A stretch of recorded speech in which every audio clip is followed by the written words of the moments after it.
Hello, and many thanks for looking back in at the channel. And it's good to be up at the Tri-ang Super 4 base railway, and I'm running a couple of locos, so I thought I'd get the camera out and film them.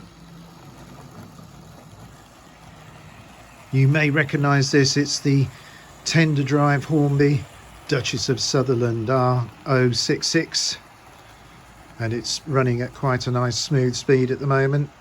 These are the coaches I had on last week. I put the Britannia away. Well, I've put one of them away, but I thought I might run something else with these coaches, so I chose this loco, one of my favourites. A little bit new for my type of modelling, but I guess I'm a bit silly saying new when it was made in the mid to late 70s. That's quite a long time ago now, so definitely qualifies for a bit of classic vintage status, I think.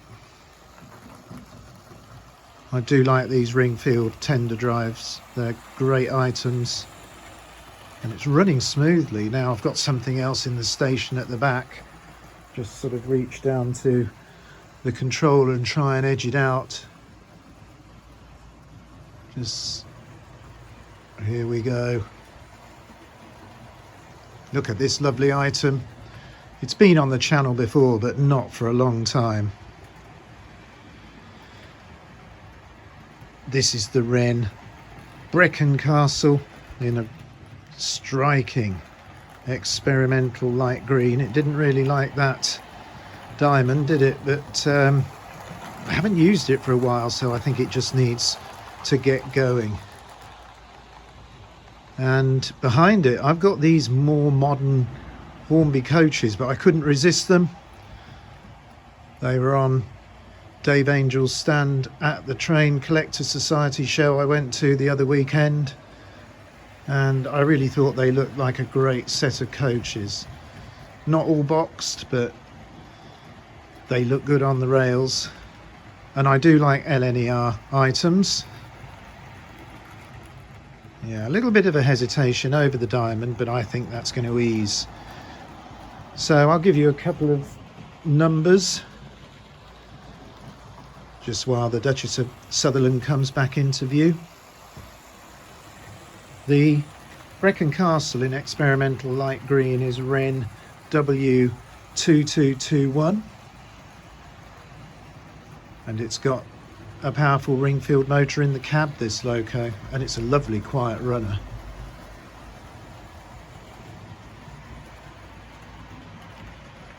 Little bit of tarnishing on the chimney cap. I think I said that last time we had it out on the railway. Definitely getting smoother, but look at those lovely Hornby coaches. They look good behind it, don't they? And R477 for the composite, and then the brake and composite is R478, and I'm really pleased with them. They've got the plastic pinpoint wheels. Well, one of them's got silver seal wheels, but the rest of them have got the white rimmed plastic wheels, and sometimes they seem to jump off the track a bit on the old Super 4, but they're not disgracing themselves at the moment, are they? And don't they look good? There's a bit of sunlight coming in the loft, so it's quite nice and bright up here at the moment.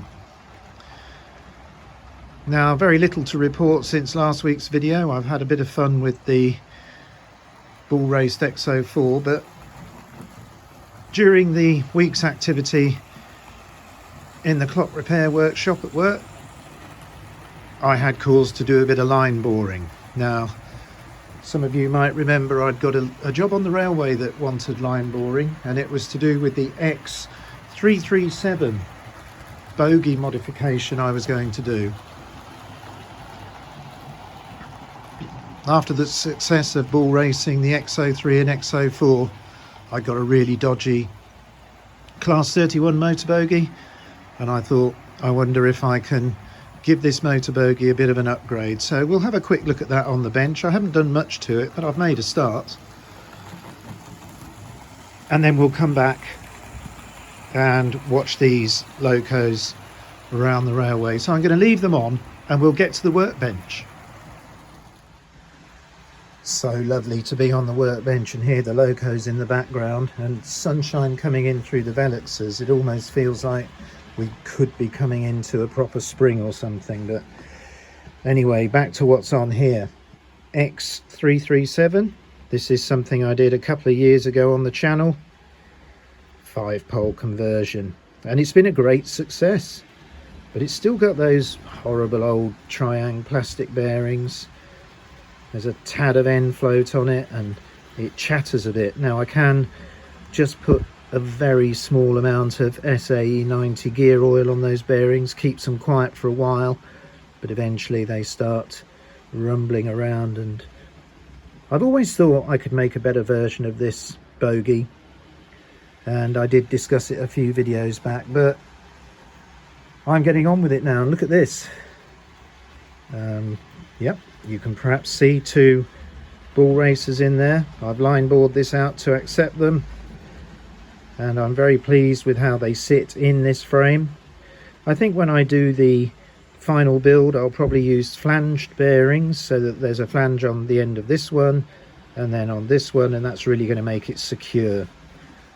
I'll probably open up the slot as well so I can drop the bearing down rather than just poke it in from the end, which it is at the moment, which will make installing the armature much easier. But I'm quite happy now. This is definitely going to be, you know, a good conversion, and I've conquered the line boring, so I'm more than halfway there.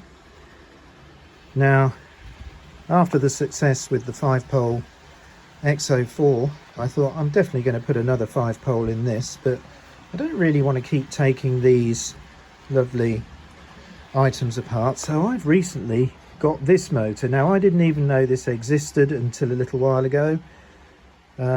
It says Ashley Loco motor, catalogue number 1002, so it's in this Airfix box. It is a different number to this, which you might remember is the 1001, and it's going to make a great donor for this bogie. So let me show you it.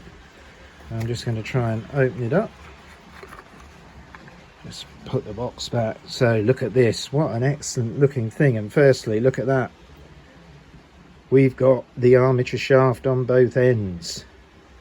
In fact, it's really nice and long. We've got also the pole pieces in the right plane and the brushes hanging down, so there's going to be no need to reorientate or retime the commutator. It's definitely going to be the most excellent donor. Now, this motor looks to me like it's had very little use. It might even be new old stock. So I have only got one of these. I'm keeping my eyes out, but they're not the easiest motor to get. But I'm going to take it apart very carefully. You can see it is actually staked together. It's not designed to come apart. The whole thing is put together, and then the bearing retainers are just staked. But I'm going to ease it apart and keep all the bits safe in case I ever rebuild it. And there's some interesting things here. These magnets are actually, they have a hole through them. Might be a good use for some of those in the future.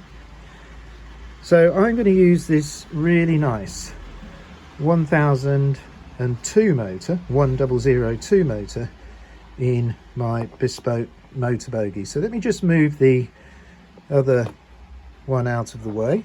So there's our bull raced frame, and I just need to turn this round. That's the orientation it will go in, and you can see I might even have to trim the armature down slightly on both ends. It's nice and long, so there's plenty to spare, but you can already see how that armature is going to sit nicely in that bogie frame. So I'm quite excited about this, and next time I get some free minutes, I'm going to go ahead, strip this armature down, sort out the bearings, a couple of worm wheels, and then yeah, job's a good one. Now, I have been looking through for some more spares for this motor, and I came across this interesting little bag.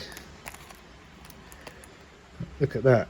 Seal Easy, Dickinson Robinson Group product. It's got a pat number on it, been patented, so feels nice. And just going to show you what's in this bag if I can open it. I know it's making a bit of a racket, so let's have a look. Now, where are the items? Ah, here they are. So I don't want them to roll away, but let's just have a look. Yes, so I'll just bring those into view. A couple of really nice new old stock worm wheels, and just the job to complement this armature shaft. So I think next time you see this, I'll have the bearings, the armature shaft from this motor and these worm wheels in position, and we'll take a look at how it looks. So whether I'll get that done in time for next week, I hope I do. Anyway, I hope you've enjoyed seeing this project. It's definitely coming on, and just going to be one step up from this 5-pole conversion. So we're going from a standard bogie, which I've got in most of my Locos. I've got this one 5-pole converted bogie, which is a lovely runner but still a bit noisy. And then with these items I've found, I think I'm going to be able to create the ultimate X337 bogie, bit like the ultimate X04 motor. And then I think I might move on to either a Wrenn or a Hornby 00 vertical motor. Several people have mentioned, would it be possible to make them a little smoother? So I've got a few knocking around and I'm going to have a go. And I also want to rewind a Hornby 00 armature. I've got one or two of those that aren't great. So a little bit coming up. And of course, now the weather's getting better, I hope to really crack on with the respraying of bodies. In fact, by next week I might have sorted out the ventilation in the room I'm going to be doing the spraying in. Okay, well I think that's enough of me chattering on now. I'm going to get you back to the railway and we'll watch some trains.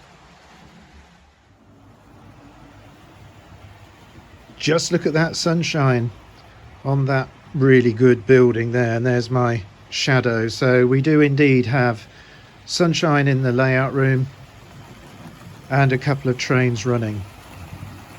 So I'm going to try and get a few minutes of these two running, and I hope you enjoy seeing that. So until the next video, I'll leave you with the really nice light green Brecon Castle and the Duchess of Sutherland, and I'll say goodbye.